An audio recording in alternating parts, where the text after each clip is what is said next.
আমরা নিচ থেকে লাইনটা উপর দিকে উঠাবো, কারণ আমরা যেটা প্ল্যান করছি যে অনেক সময় ফল ছাদে উঠতে গেলে দেখা গেছে অনেক মাল সাবানা ভরা থাকে ফল ছাদের মধ্যে। যেখানে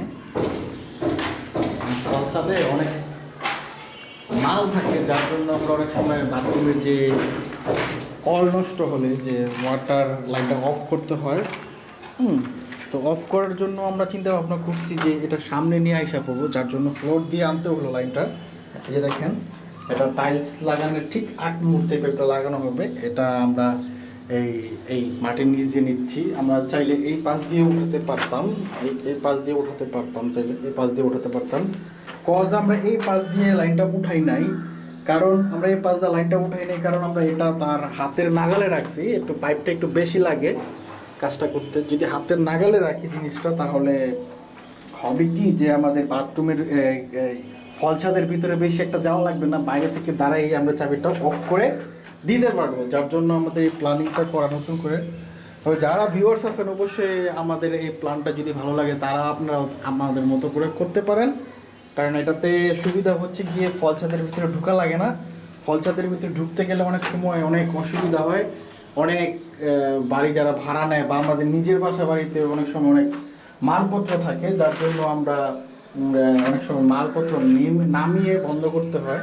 তো এই যে চাবির দুইটা সিস্টেম, গরম ঠান্ডা, আমরা ঠিক এই যে এটা হচ্ছে এই পাঁচটা বিল্ডিংয়ের ঠিক আমরা এই যে বরাবর রাখছি, যার জন্য আমাদের কোনো সমস্যা না হয়। আমরা জাস্ট খালি অ্যালুমিনিয়ামের মুই দিয়ে উঠে আমরা জাস্ট খালি দাঁড়িয়ে অফ করে দিব, ঠিক আছে?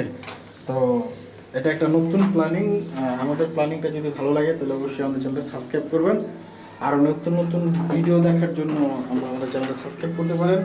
ওই যে এটা সেম কাজই, এটাও একটা মিক্সচার। এটা সাধারণ মানে একটা নর্মাল বাথরুম, ছোট বাথরুম, যার জন্য এত কিছু নাই, সিম্পল জিনিস। এটা হচ্ছে শাওয়ার মিক্সচার অল্প খরচের ভিতরে, আর এটা হচ্ছে বিপ মিক্সচার, আর এই দুটো হচ্ছে গরম ঠান্ডার লাইন, গরম ঠান্ডার ইন, মানে নিচের দুটো হচ্ছে ইন হবে। এটা যে এখান থেকে এখান থেকে ফল ছাদের ভিতর থেকে বের হয়ে এখান থেকে বের হয়ে, হ্যাঁ, এই যে নিচ দিয়ে গিয়ে যে এখান থেকে নিচ দিয়ে গিয়ে ইন হবে। ইন হয়ে গিয়ে একটা হচ্ছে আপনার গরমের, আর একটা হচ্ছে ঠান্ডার। এই যে আমার হাতের ডান পাশেরটা হচ্ছে আপনার ঠান্ডা। সবসময় ঠান্ডা পানির লাইন হাতের ডান পাশে থাকে, আর গরম পানির লাইন হাতের বাম পাশে থাকে। এটা হচ্ছে মানে নিয়ম, মানে এটা একটা নিয়ম আর কি। যে এই যে আমরা এই লাইনটা টানলাম, এখন এই যে দেখতেছেন এটা ঠান্ডা পানির সাথে এটা অ্যাড। এই যে দেখেন ঠান্ডা পানির সাথে অ্যাড, এই দেখেন ঠান্ডা পানির সাথে টিক দিয়ে অ্যাড হওয়ার কারণে এই যে আমরা এই পাশ দিয়ে গিয়ে আমরা এই যে লোডাউনের ইয়ার পয়েন্টটা দিলাম, দেওয়ার পর আর এখানে দিলাম আপনার আপনার পুশ শাওয়ারের পয়েন্ট। আর এখান থেকেই আবার একটা লাইন আমরা বেসিনের জন্য নিয়েছি, যেটা বাইরে বেসিনের পয়েন্ট। এটা এখানে একটা বেসিন হবে, কারণ এই ফ্লোরটাতে একটাও বেসিন নেই, যার জন্য আমরা এটাতে একটা বেসিন দিলাম। তো আমাদের ভিডিওটা যদি ভালো লাগে অবশ্যই আমাদের চ্যানেলটা সাবস্ক্রাইব করে আমাদের চ্যানেলের সাথেই থাকবেন ইনশাআল্লাহ। তো আজকে এই পর্যন্তই। আসসালামু আলাইকুম।